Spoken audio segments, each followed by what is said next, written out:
नमस्कार दोस्तों, कैसे हैं आप लोग। उम्मीद है आप सभी अच्छे होंगे। 4 जून 2024 ये तारीख दोस्तों आपको याद ही होगी।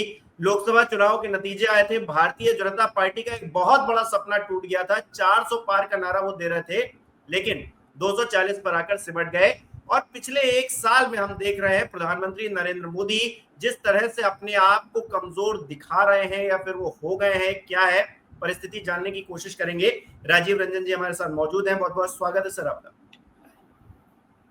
राजीव सर, पिछले एक साल में आखिर ऐसा क्या हो गया है जो पिछले 10 सालों पर भारी पड़ रहा है प्रधानमंत्री पर।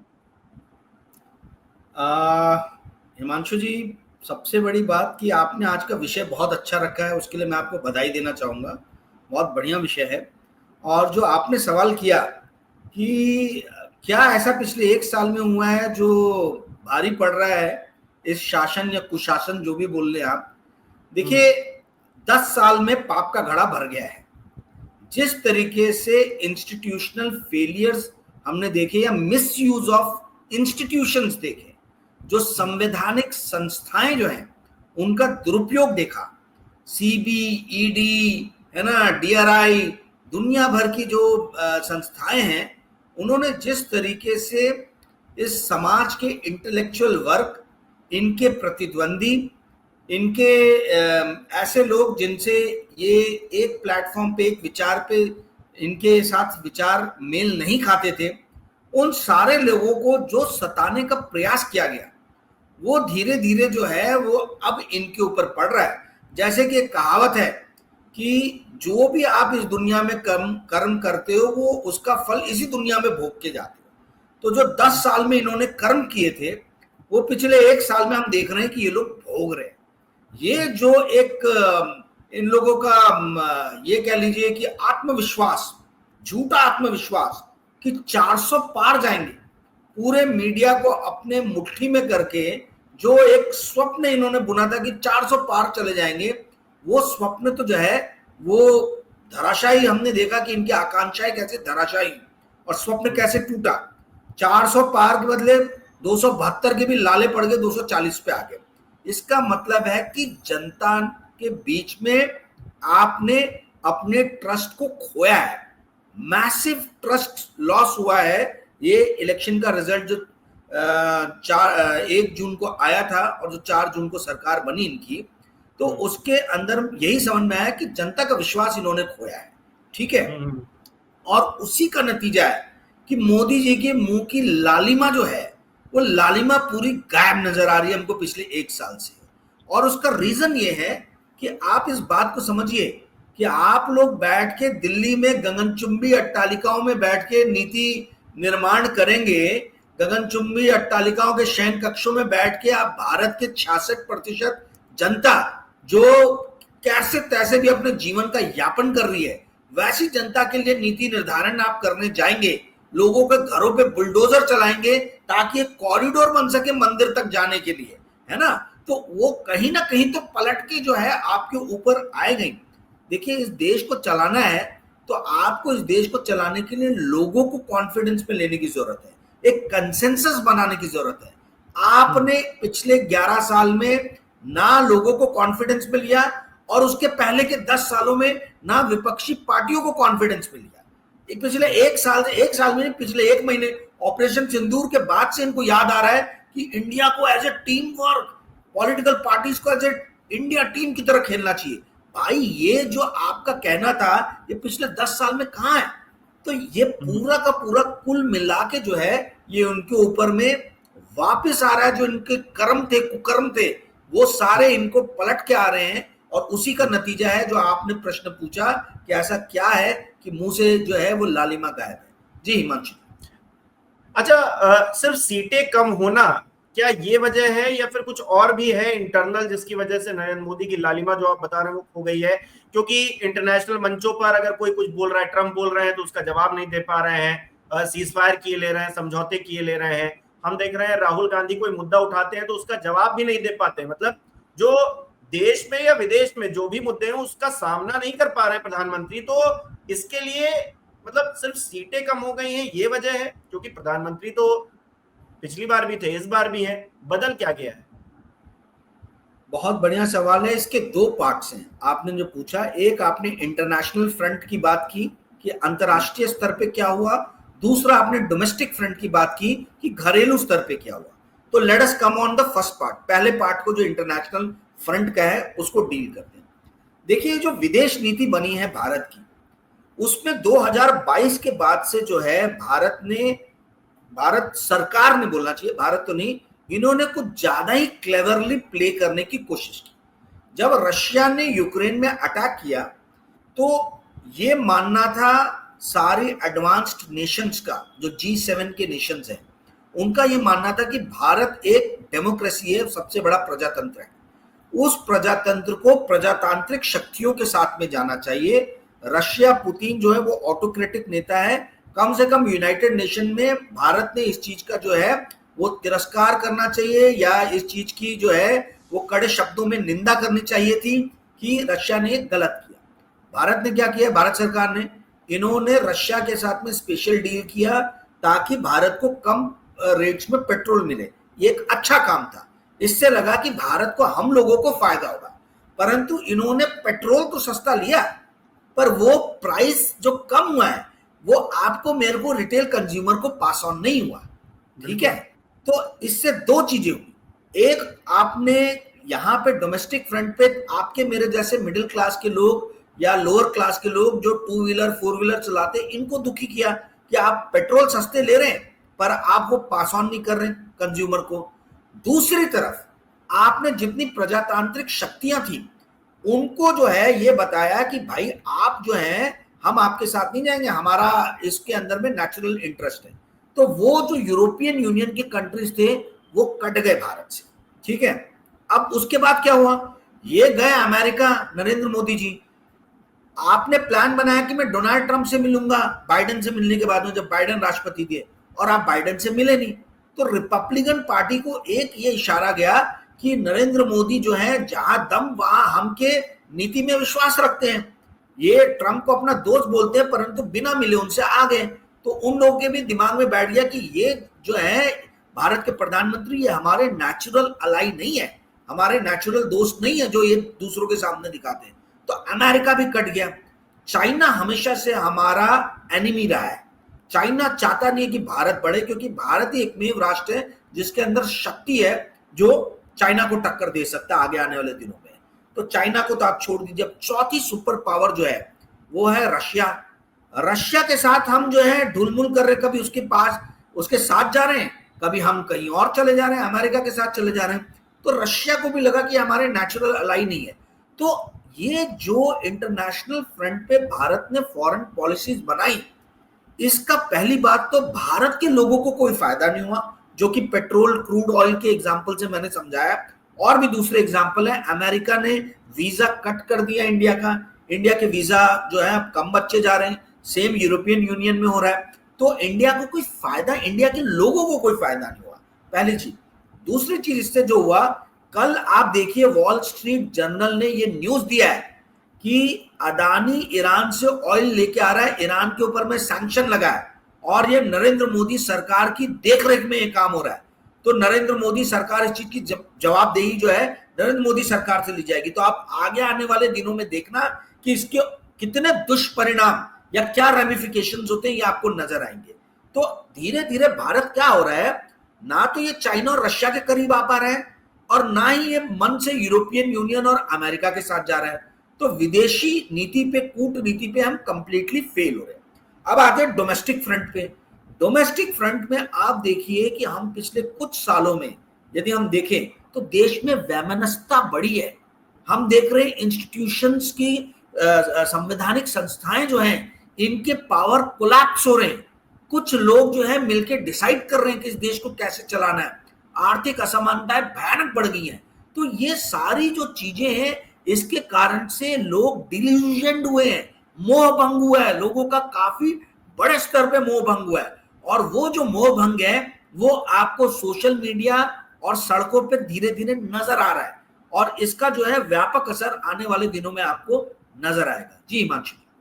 अच्छा सर, आपको लग रहा है कि पार्टी से भी कंट्रोल खोते जा रहा है मोदी शाह? क्योंकि हम देख रहे हैं कि कुछ नेता अनाप शनाप कुछ बयान दे देते हैं, उन पर एक्शन तक नहीं ले पा रहे हैं। मतलब एमपी में देखिए विजय शाह हो या फिर जगदीश देवड़ा हो, कुछ नेता तो ऐसे हैं जिनको खुलकर मतलब ऐसी अश्लीलता फैला रहे हैं, उन पर भी कड़ा एक्शन नहीं ले पा रही पार्टी। तो अपनी पार्टी पर उनका कंट्रोल नहीं है। जब पार्टी पर कंट्रोल नहीं होगा तो फिर चीजें कैसे वो डेवलप कर पाएंगे, या फिर कमजोरी की एक वजह हो सकती है।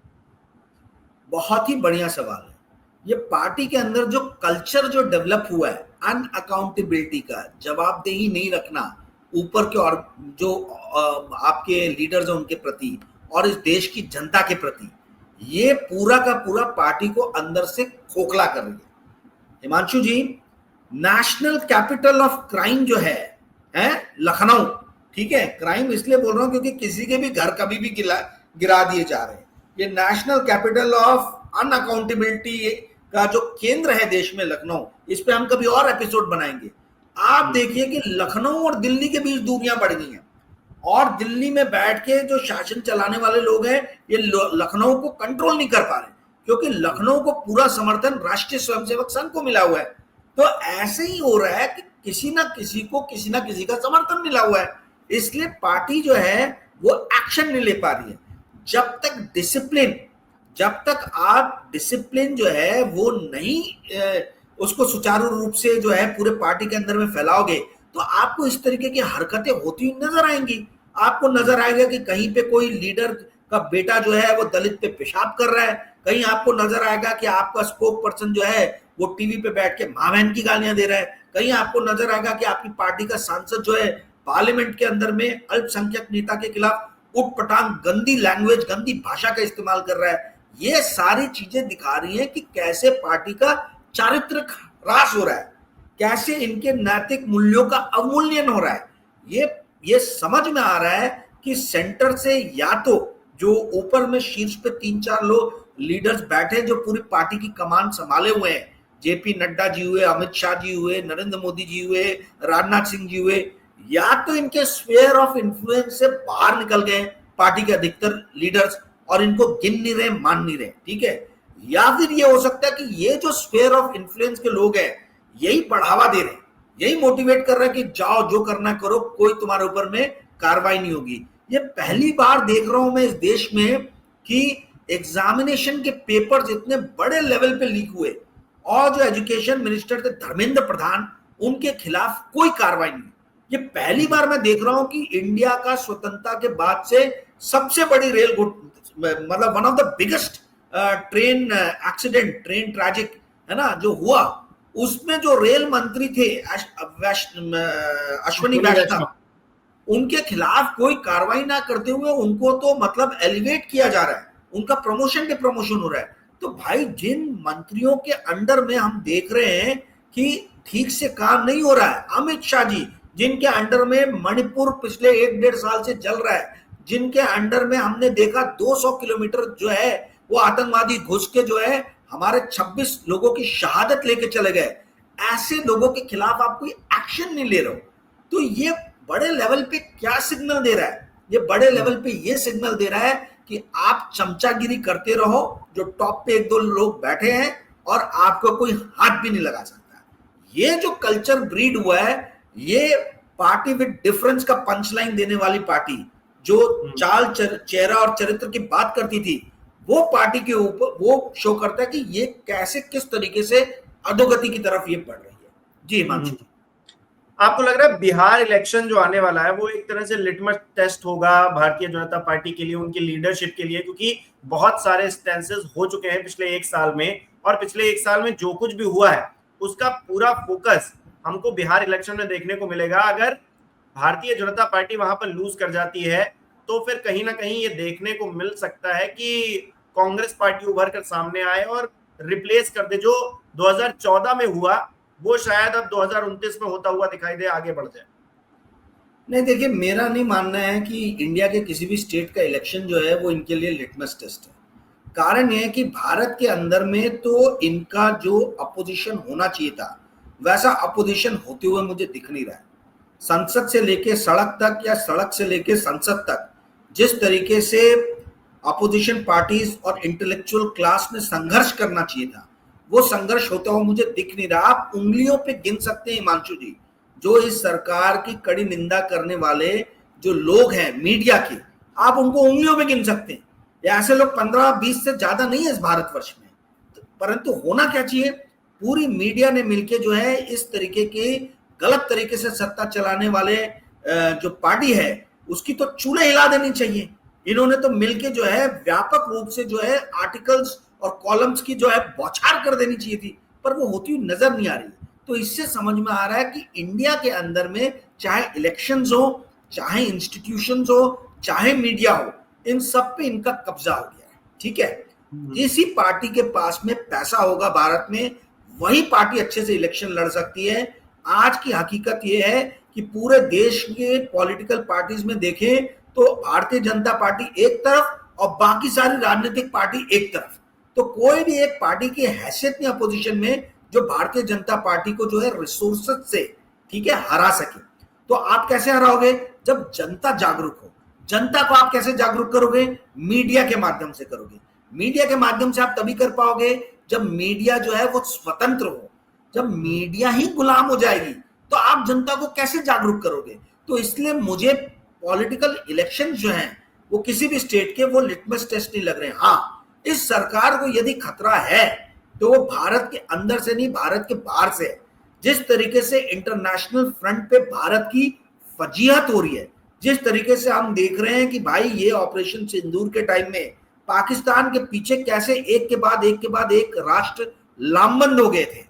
हमने देखा चाइना, हमने देखा अजरबैजान, हमने देखा आपका ऑर्गेनाइजेशन ऑफ इस्लामिक कंट्रीज जो ओआईसी है, सबकी सब पाकिस्तान के पीछे जो है वो लामबंद हो गई थी। भारत के पीछे कौन था? भारत के पीछे एक अफगानिस्तान की तालिबान सरकार थी और एक इजराइल था। इजराइल वो जो पूरे विश्व में खुद ही परैया बना हुआ है, इजराइल के साथ कोई मित्रता नहीं रखना चाहता। तो आप ऐसे राष्ट्रों का लेके कहां तक आगे जाओगे? हमने देखा कि मोदी जी के आने के पहले जो भारत का बोलबाला होता था सार्क में, जो अपना साउथ एशियन कंट्रीज जो है उसमें, हमने देखा कि वो सार्क ही आपने खत्म कर दिया। आज नेपाल आपको आंख दिखा रहा है, बांग्लादेश आंख दिखा रहा है, मालदीव आंख दिखा रहा है।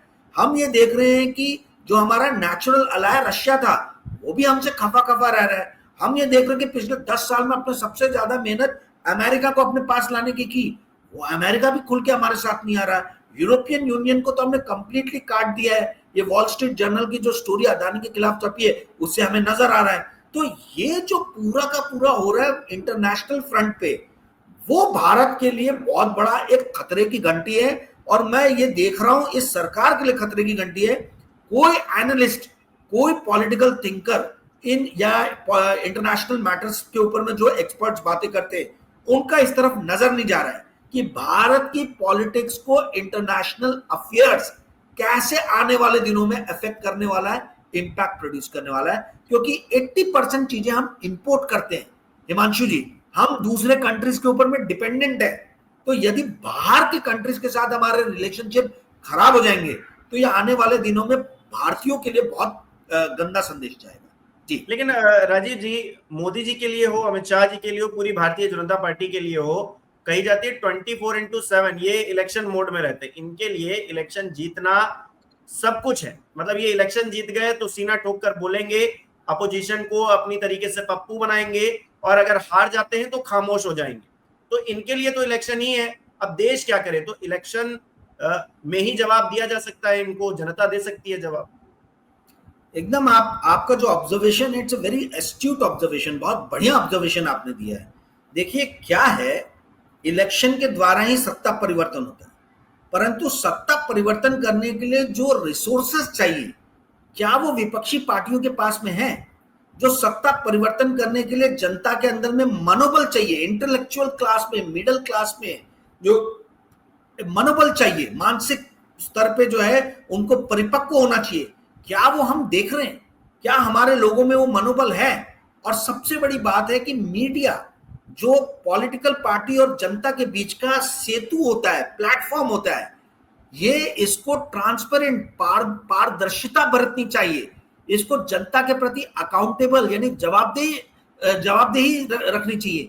क्या हम उस मीडिया को जो है वो देख रहे हैं कि जनता के प्रति जवाबदेह? सत्ता परिवर्तन तभी होता है जब ये सारी चीजों का कॉम्बिनेशन मिलके काम करता है। ना तो हम यहाँ देख रहे हैं कि विपक्षी पार्टियां जो हैं उनके पास में रिसोर्सेज हैं, ना हम देख रहे हैं कि मीडिया जो एक सेतु का काम करती है जनता और पॉलिटिकल पार्टीज के बीच में, वो पारदर्शिता के साथ काम कर रही है, वो सच्चाई और ईमानदारी के साथ काम कर रही है। और ना ही हम देख रहे हैं कि जो चेक एंड बैलेंस की जो हमारे फाउंडिंग फादर्स थे, हैं, जवाहरलाल नेहरू जी, हैं, बाबा साहब भीमराव अंबेडकर जी, है ना, ये पटेल साहब, इन लोगों ने जो फाउंडिंग फादर्स हमारे थे, इन्होंने जो एक सोच रखी थी कि भाई एग्जीक्यूटिव जो है उसके पास में सारे पावर नहीं होने चाहिए, वो पावर जो है चेक एंड बैलेंस की जो एक इन्होंने एक जो सीमा रची थी, क्या वो चेक एंड बैलेंस की नीति हो रही है? क्या लेजिस्लेचर एग्जीक्यूटिव को अकाउंटेबल बना रहा है? क्या जुडिशरी जो है वो लेजिस्लेटिव और एग्जीक्यूटिव को अकाउंटेबल बना पा रही है? क्या मीडिया जो चौथा स्तंभ है वो तरीके से काम कर रहा है? सत्ता परिवर्तन तो तब होगा ना जब ये सब मिलके सुचारू रूप से काम करेंगे। पर जब आपने सारे के सारे मैकेनिज्म, सारे के सारे इंस्टीट्यूशंस, इन सब के ऊपर में कंट्रोल कर लिया है, पूरा ये जो मैकेनिज्म रहता है अपोजिशन का, एक जो सत्ता दल जो गलत काम करती है उसके खिलाफ जो जनता का, जो मीडिया का, जो विपक्षी पार्टियों का जो मैकेनिज्म रहता है, वो उसमें आपने अलग अलग जगह पे जो है अवरोध खड़े कर दिए और वो मिलके काम नहीं कर पा रहे। यही कारण है कि सत्ता परिवर्तन जो है वो मुझे भारत के अंदर से ऐसा दिख नहीं रहा है कि बहुत जल्दी होगा। अगर सत्ता परिवर्तन कुछ होगा तो वो फॉरेन के दबाव में ही, फॉरेन जो ये है देश है उनके ही दबाव में हो सकता है, क्योंकि भारत को हर बार अपने लोन्स रिन्यू करने पड़ते हैं। ये बहुत सारे लोगों को मालूम नहीं, इसके ऊपर एक अलग बनाना पड़ेगा क्योंकि वो बहुत बड़ा टॉपिक हो जाएगा। तो जब ये जो डेट है इसको आप रिन्यू करने जाओगे और अगर सामने बॉन्ड होल्डर्स बॉन्ड खरीदने के लिए आपके तैयार नहीं, तो आप कैसे रिन्यू करोगे? वो बात अलग है कि भारत का अधिकांशतः डेट जो है वो डोमेस्टिक डेट है, पर इंटरनेशनल भी आप लेते हो, आपको डॉलर्स की जरूरत है। जब वो डॉलर का फ्लो रुक जाएगा तब आप क्या करोगे? तो भारत जो है, भारत के ऊपर में यदि कहीं से दबाव आ सकता है तो बाहर से ही आ सकता है। देश के अंदर में तो इन्होंने दिखा दिया 10 साल में, पिछले 11 साल में, कि कैसे लोगों को घुटने पे लाया जा सकता है, कैसे लोगों को जो है प्रैक्टिकल रियलिटी से डिटैच किया जा सकता है, उनको रियलिटी देखने नहीं दिया जाए, कैसे अपोजिशन पार्टी को एकदम ध्वस्त कर दिया जाए, कैसे इंस्टीट्यूशंस का कोलैप्स कर दिया जाए। ये 11 साल में इन्होंने हम लोगों को सिखा दिया है। जिस देश का इंटेलेक्चुअल क्लास एकदम वैचारिक रूप से शून्य हो जाए और वो किसी भी तरीके से अपोज करने की भूमिका में ना रहे, डर के और भय के साए में जिए, उस देश का बेड़ा गर्क होना तय है। इस देश के इंटेलेक्चुअल क्लास से मैं बहुत बुरी तरीके से जो है आई एम डिसअपॉइंटेड। जी हिमांशु। अच्छा राजीव जी, मुझे एक बात याद आ रही है। अरविंद केजरीवाल बहुत शुरुआत में कहा करते थे कि इस कुर्सी में ही कोई दिक्कत है, इस कुर्सी पर जो बैठता है वो पता नहीं उसके दिमाग में क्या आ जाता है, वो फिर अपने हिसाब से काम करने लगता है। तो ये जो विपक्ष में बैठता है तभी ज्ञान आता है क्या सबको? और जब ये सत्ता में आ जाएंगे तो ये भी यही करेंगे, क्योंकि ये सीख रहे हैं, इस वाली सत्ता से ये सीख रहे हैं, उन्होंने उनसे सीखा, अब ये इनसे सीख रहे हैं। तो आगे जो आने वाला है, जो मॉडिफाइड सरकार आएगी आगे, वो किसी की भी आए, कोई भी प्रधानमंत्री बन जाए, वो इससे और बुरा हाल करेगा। आपको नहीं लगता है? आप तो आज एक से एक सवाल दाग रहे हो, मतलब 800 पाउंड गोरिल्ला जो है वैसा सवाल आपने छोड़ दिया है। बहुत ही शानदार सवाल है। मैं देखिए मैंने इंटरव्यूज में ये बात कही है कि भाई कांग्रेस जब सत्ता में आती है तो सडनली हम देखते हैं कि भाई अजीब अजीब टाइप के लोग जो हैं, जो मतलब वो सत्ता के केंद्र में नजर आते हैं, ऐसे एरोगेंट लोग जिनको एक्चुअल में सत्ता में नहीं होना चाहिए। तो जो जमीन से जुड़े हुए लीडर्स हैं, जो काम करते हैं, वो तो बाजू में हो जाते हैं। और ये राज्यसभा के और ये जो लॉयर टाइप के लोग हैं जो मतलब पीछे के दरवाजे से आते हैं, ये पूरे सत्ता की मलाई खाते हैं। यही हर पॉलिटिकल पार्टी का जो है वो मैं देख रहा हूं कि वही ट्रेंड हो रहा है और वही चीज की तरफ आपने इशारा किया है। 2004 से लेकर 14 के बीच में कांग्रेस ने जिस तरीके से देश का शासन चलाया, उससे जनता इतनी नाराज हुई कि 206 से लाके उनको 44 पे पटक दिया। अब ये बात हम बोलते हैं तो उनको बड़ा बुरा लगता है। अब मैं आज आपको बता रहा हूं, यदि ये वापस से सत्ता में आएंगे तो कहीं से चिदम्बरम जी आ जाएंगे, जो एकदम अभी गायब हैं, खाली आर्टिकल लिखने का काम कर रहे हैं। ये काम जो गृह मंत्री और फाइनेंस मिनिस्टर रहा है, क्या वो आर्टिकल लिखने का काम करे? उसका तो काम है सड़क पर उतर के जो है वो संघर्ष करे। आपको एकदम सडनली ऐसे राज्यसभा के लीडर्स नजर आएंगे जो आज कहीं भी संघर्ष करने के स्थिति में हमको नजर नहीं आ रहे, जो कहीं संघर्ष नहीं कर रहे हैं, और जो जमीन लेता है, जो आज संघर्ष कर रहे हैं कांग्रेस के, आप देखोगे कि वो अधोगति पे ले जाके फेंक दिए जाएंगे। इसीलिए जो है कांग्रेस के कार्यकर्ताओं में भी जान नहीं आ रही है। मैंने बहुत सारे कार्यकर्ताओं और नेताओं से बात की है, और उन लोगों से जो मुझे फीडबैक मिला है वो यही मिला है कि भाई सत्ता में आते ही जो बैकडोर राजीव शुक्ला है ना, चिदम्बरम जी, अंबिका सोनी जी, वो एक नटराजन थी कौन सी तमिलनाडु की, वो है ना जयंती नटराजन, ऐसे इस टाइप के लीडर आ जाते हैं। वो तेलुगु देशम पार्टी से आई थी, रेणुका क्या नाम है, इस टाइप के जो लीडर्स हैं ये एकदम सत्ता के केंद्र में आ जाते हैं। या फिर ऐसे लोग आ जाते हैं जो हमने देखा सिंधिया जी हैं, या जितेंद्र प्रसाद, या आपके देवड़ा जी। तो कांग्रेस पार्टी जो main opposition leader opposition party है, ये अपोजिशन पार्टी ने 10 साल में ये एग्जाम्पल शो किया कि क्या बैड गवर्नेंस होता है। गलत तरीके के हर लोगों को आपने आगे बढ़ाया। लॉयर्स ने पूरी पार्टी को कैप्चर कर लिया। ये लॉयर अपनी सुप्रीम कोर्ट में जो है अपनी अपने प्रोफेशन को चमकाने के लिए पॉलिटिक्स में आते हैं कि भाई उनको सपोर्ट मिले। ये कड़वी सच्चाई है। और यही लॉयर जो है पूरी की पूरी पार्टी पे कैप्चर करके बैठ गए। आप इनकी पार्टी देखिए, वो अश्वनी क्या है जो पंजाब के लीडर हैं, वोट के चले गए ना भाजपा में कैप्टन अमरिंदर सिंह के साथ में। ऐसे आप देख लीजिए, वीरप्पा मोइली से लेके तो चिदम्बरम से लेके तो कपिल सिब्बल से लेके, you name any person, Salman Khurshid, सबके सब लॉयर। और यही लॉयर लोग पूरी की पूरी पार्टी पे काबिज हो गए। कांग्रेस जब तक नव युवकों को मौका नहीं देगी, कांग्रेस जब जमीन स्तर पे लड़ने वाले लोगों को मौका नहीं देगी, कांग्रेस जब तक युवाओं को मौका नहीं देगी, तब तक अपोजिशन कैसे बिल्डअप होगा? सिर्फ राहुल गांधी के कंधे पे बंदूक रख के कब तक आप लोग चलाओगे? एक राहुल गांधी से कुछ नहीं होगा। आपको अपनी पार्टी में हजारों राहुल गांधी चाहिए, और वो राहुल गांधी तब बनेंगे जब आप मौका दोगे। आप टैलेंटेड लोगों को मौका नहीं दे रहे हो। आप उन्हीं लोगों को मौका दे रहे हो जो उनका एक्सेस है, जो लल्लो चप्पो करके कैसे भी परिवार के साथ में जुड़ जा रहे हैं, परिवार के इर्द गिर्द के जो नेता उनके साथ में जुड़ जा रहे हैं। तो ऐसे कैसे पार्टी बढ़ेगी? आप हर शहर को देख लीजिए। मैं नागपुर का एग्जांपल दे रहा हूं। जितने भी प्रोमिनेंट पोजीशन पे बैठे हुए नौजवान लीडर्स मेरे को नजर आ रहे हैं, सबके बाप जो है अभी एग्जिस्टिंग सत्ता की मलाई खा रहे हैं।